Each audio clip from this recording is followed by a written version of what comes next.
안녕하세요. 대한민국 대표 투자자문사 그들만의 노하우를 듣는다. 유주환 인사드립니다. 2010년 주식시장의 가장 큰 화두, 아무래도 투자자문사가 아니었나 싶은데요. 올해 들어 자산운용사의 주식형 펀드에서 빠져나간 자금이 대거 투자자문사로 몰리면서 이제는 웬만한 중소형 자산운용사보다 규모가 더 크게 많게는 수조 원의 자금을 굴리는 대형 투자자문사까지 속속 등장하고 있습니다. 국내 주식시장에 새로운 큰 손으로 떠오른 투자자문사의 대표들을 모시고 이 시장 경험과 투자 철학이 담긴 진솔한 이야기를 나눠보고 또 그러한 이야기들을 통해 한국 주식시장의 트렌드 변화와 시장을 바라보는 시각, 또 그 대응책을 함께 나눠보고자 합니다. 이룸투자자문의 조세훈 대표님 모시고 이야기를 나눠보겠습니다. 안녕하세요, 대표님. 안녕하세요.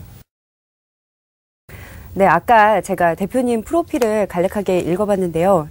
1988년도에 주식시장에 처음 입문을 하셨고, 그 현대투신의 바이코리아 펀드를 운용을 하신 경험이 있으시더라고요. 그 당시에 굉장한 인기를 끌었었잖아요. 네. 좀 그때 어땠는지 좀 상황을 설명을 좀 해주시겠어요? 예.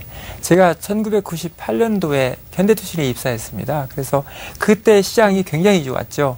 2000년 3월까지 시장이 계속해서 상승했는데 엄청난 자금이 그 펀드에 들어오게 됐습니다. 바이코리아 열풍이라고 불렀죠. 네. 그래서 제가 그 운용을 시작한 것은 99년 8월인데 그 이후에 2006년 3월까지 7년여 동안 계속해서 바이코리아 나폴레옹 펀드를 운용했습니다. 물론 다른 매니저도 같이 운용을 했고요.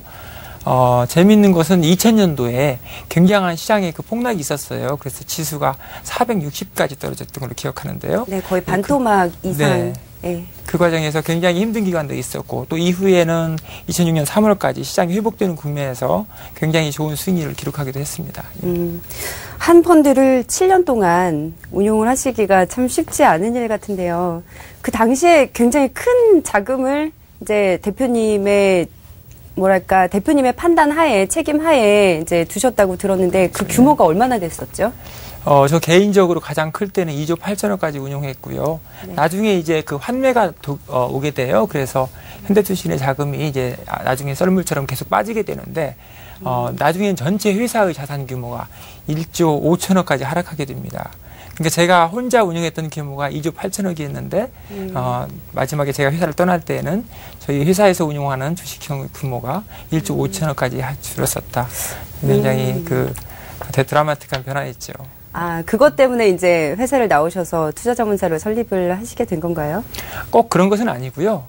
저는 제가 운영하는 동안 일종의 그런 거를 매니저로서 전문가로서 자존심이라고 생각해요. 그 수익률을 가지고 제 모든 것을 건다 이렇게 생각하고 운영해 왔습니다. 그리고 2006년 3월이 됐을 때 저희 매니지먼트가 다 바뀌었어요. 스타크가 계속해서 하락하니까 회사에서는 당시엔 프루덴셜로 인수된 상태였는데 경영진을 바꾸면서 새로운 시스템을 도입하게 되죠. 그래서 제 생각에 새로운 시스템은 새로운 사람들이 맡는 게 좋겠다 생각해서 제가 사직을 하게 되었습니다. 아, 그러면 바로 투자자문사를 설립을 하신 건가요? 제가 프루덴셜을 그만두고 현대투신이 프루덴셜로 바뀌었는데요.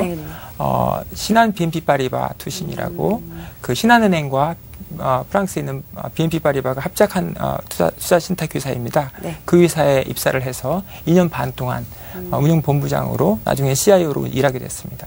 네. 투자자문사는 언제 설립을 하셨나요? 제가 2008년 8월에 회사를 그만두게 됐어요. 그리고 신한 BNP 파리바를. 그렇습니다. 네. 그리고 2008년 8월에 투자회사를 만들었죠. 그 투자회사가 지금 이룸투자자문이 된 것입니다. 어떤 계기가 있었나요? 그 신한 BNP 파리바에 사실 주식운용본부장으로 계셨으면 그렇죠. 남들 보기에 참 부러운 직업이셨었는데 이렇게 투자자문사를 설립하게 된 특별한 계기가 있었나요? 솔직히 좀 아까웠죠. 네. 연봉도 그래도 비교적 그 직장인으로서는 많은 연봉을 받게 되고 또 얼마간의 그 명예도 있지 않습니까? 그럼요. 그런데 그 몸이 둘이었다면 아마 두 가지 길을 가고 싶었는데 시에도 나오는 것처럼 두 가지 길을 선택할 수가 없어서 투신사를 그만두게 됐습니다. 그만두게 된 직접적인 계기는 네. 운용사에서 직급이 계속 올라가다 보니까 제가 하는 일이 투자를 하는 일보다는 좀 더 매니저와 애널리스트를 관리하는 일, 또 이 본사와의 커뮤니케이션, 매니지먼트와의 커뮤니케이션이 더 많아지게 됐어요. 제가 이제 그때는 판단을 해야 됐죠. 그런 그 매니지먼트로, 즉 경영진으로 올라가는 그런 일을 할 것이냐, 아니면 투자에 보다 전념할 것이냐. 저는 투자에 보다 전념하기 위해서 회사를 그만두고 투자회사를 만들었다고 볼 수 있습니다. 주식을 하는 게 너무 즐거워서? 그렇습니다. 저는 제가 일하는 동안 주식 투자하는 동안에 스트레스를 받는 경우는 있지만 항상 그 과정이 즐거웠습니다. 그렇군요. 그 88년도부터 국내 주식 시장을 이제 쭉 지켜봐 오셨잖아요. 그러면 뭐 급등장도 경험을 해보셨을 거고 또 폭락장도 여러 번 경험을 해보셨을 것 같아요. 그렇습니다. 예. 그럼 많은 경험들을 통해 좀 대표님만의 투자 철학이 자리 잡을 수 있었을 것 같다라는 생각이 드는데요. 그렇게 뭐 철학이라고 말할 만한 것이 있나요? 있습니까? 있기를 바라죠. 제 생각이 이렇습니다. 네. 제 경험에서 이제 오래 하다 보면 되게 공감하는 부분인데요. 네. 추세는 영원히 지속되지 않는다. 이 장이 올라갈 때는 계속해서 올라갈 것 같고 또 장이 빠질 때는 계속해서 빠질 것 같지 않습니까? 네. 근데 제 경험에서 보면 그런 추세가 영원히 지속되지 않는다는 거예요. 그래서 이제 그러면 그런 그 변동 속에서 어떻게 돈을 벌 것이냐. 결국 그 두 가지 방법이라고 보는데요. 하나는 역시 그 기업 분석에 집중해야 된다. 그 기업의 가치 또는 종목의 가치에 대한 개념을 갖지 않고는 그런 뭐 믿음을 가질 수가 없다. 두 번째는 시장에 너무 휘둘리면 안 된다. 그래서 시장이 정말 과열될 때는 모든 사람이 주식을 사야 되는 것처럼 느끼게 되고 또 시장이 폭락할 때는 정말 주식을 가지고 있으면 망하는 것 같은 느낌이 들거든요. 네. 그런 흐름에서 휘둘리지 않을 수 있는 그 심리적인 강단도 필요합니다. 네. 먼저 방금 이제 종목의 가치라고 말씀을 하셨는데요. 보통 가치라고 하면 뭐 PER을 따지는 분들도 계시고 뭐 여러 가지 지표들이 있지 않습니까? 어떤 거를 두고 말씀을 하시는 건지. 종목의 가치에서 그 PER도 굉장히 중요하죠. 또 PBR이라고 해서 순자산 가치에서 비교하는 그런 가치도 중요합니다. 제가 더 중요하게 생각하는 것은 영업 가치인데요. 추세적인 영업 가치인데요. 어떤 그 기업이 영위하는 비즈니스 모델이 있지 않습니까? 그 비즈니스 모델이 장기적으로 어떤 추세에 있는지, 어떤 수익 흐름을 가지고 있는지를 파악하고 그 흐름 속에서 현재의 상황을 봐야 된다는 것이죠. 그런데 너무나 많은 투자자들이 투자의 시각이 단기적이기 때문에 네. 그 시점에서의 수익을 보고 PER이 낮으면 저평가됐다고 보는데 저는 좀 더 긴 시각에서 영업 가치에 좀 더 집중할 필요가 있다. 그런 면에서의 그 밸류에이션이 제가 추구하는 가치 투자입니다. 네. 대표님은 가치 투자자시다. 그렇게 말할 수 있습니다. 네. 종목 선정을 하실 때 좀 투자자들이 따라할 수 있는 그런 지표 같은 게 있나요?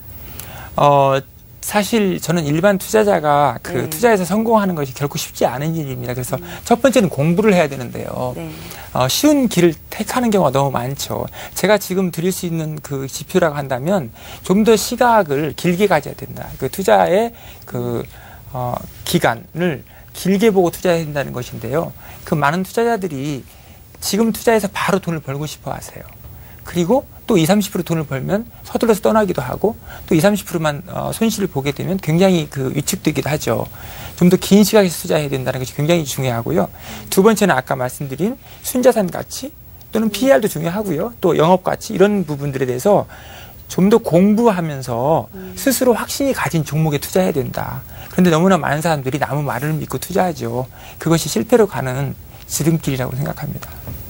그 투자 기간을 좀 길게 잡아야 된다라고 말씀을 하셨는데 어느 정도 잡고 계세요? 저는 경우에 따라서 주식을 3년 정도는 가지고 있을 수 있어야 된다고 생각하는데요. 제가 보통 종목을 개발할 때는 1년에서 2년 정도는 기다린다. 그리고 경우에 따라서 3년 갈 수 있다고 생각해요. 그런데 이제 결과적으로 보면 그런 종목들이 한 6개월 때로는 3개월 내에 시세를 내는 경우가 정말 많았습니다. 그래서 그때마다 제가 생각하는 것은 우리가 지금은 믿지 않지만 3개월, 6개월 뒤에는 많은 사람들이 그런 시각을 갖게 된다. 이런 생각을 하죠.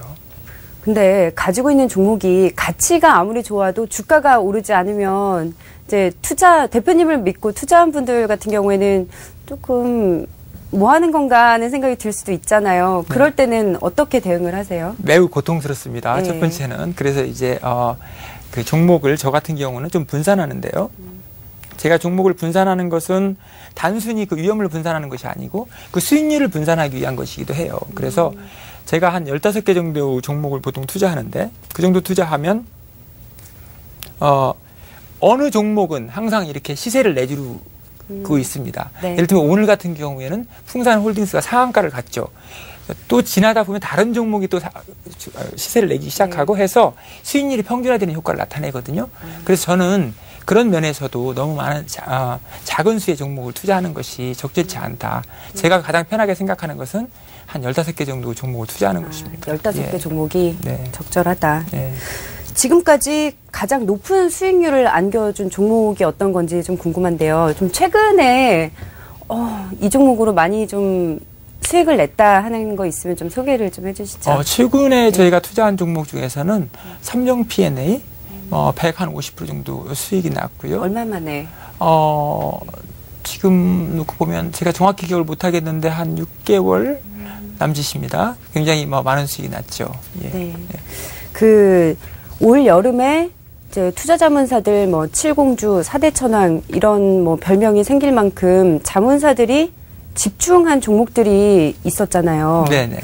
근데 여러 개의 자문사가 집중을 하니까 그런 별명이 생기게 된 거 아니겠습니까? 예, 예. 근데 우리 이름 투자자분은 어땠습니까? 그 따라서 이제 같이 하셨는지 아니면 좀 차별화된 포트폴리오를 꾸미셨는지 궁금한데. 제가 가장 경계하는 것이 남을 따라하는 투자입니다. 그래서 물론 제가 아까 그런 종목들이 잘못됐다고 생각지 않고요. 또 나름 그 시점에서 굉장히 시의성이 있는 투자라고 생각을 해요. 다만 저는 제 나름의 투자 방식이 있는데 그 투자 방식이 남을 따라하지 않는다는 것이 굉장히 중요한 원칙이거든요. 그래서 저희 종목은 아마 그 종목하고 거기 있는 종목하고 오버래핑, 즉 중복되는 게 있다면 한 종목 정도밖에 되지 않을까 생각합니다. 그런데도 불구하고 이제 최근에 수익률 조사를 보니까 이룸 투자자문의 그 레버카운트라고 하죠. 수익률이 가장 높은 레버카운트 상품으로 나왔는데요. 그 비결도 지금 말씀하신 그런 투자 철학에 있는 거겠네요. 제 투자 방식이 항상 어느 시점에서나 맞는 건 아닌데요. 또 지난 그 기간 동안은 좀 잘 맞았어요. 그래서 비교적 높은 수익을 냈습니다. 그러면 최근에 좀 눈여겨보고 계신 종목을 좀 소개를 좀 해주시겠어요? 최근에 그 종목들로 보면 좀 작은 종목들 중에서, LIG, ADT 같은 종목, 또 SDS 반도체 같은 반도체 후공정에 있는 작은 종목들도 보고 있고요. 네. 또 큰 종목들 중에서는, LG 디스플레이라든가 하이닉스 같은 종목을 보기 시작했어요. 연초에는 이런 종목이 굉장히 관심의 대상이었죠. 네. 그런데 최근에 보면 사람들이 이런 종목을 별로 눈여겨보지 않고 또 실적이 좀 둔화되거나 하락하고 있기 때문에 서둘러 파는 경향이 있는 것 같아요. 저는 지금 이 종목을 본격적으로 살 시기인지에 대한 판단은 아직 이르다고 보고 있고요. 다만 관심을 갖기 시작할 시점이다. 그리고 올 4분기의 실적이 과연 최악인지를 파악하면서 좀 더 투자할지 안 할지를 판단하려고 하고 있고요. 조금 저희가 투자하기 시작했습니다.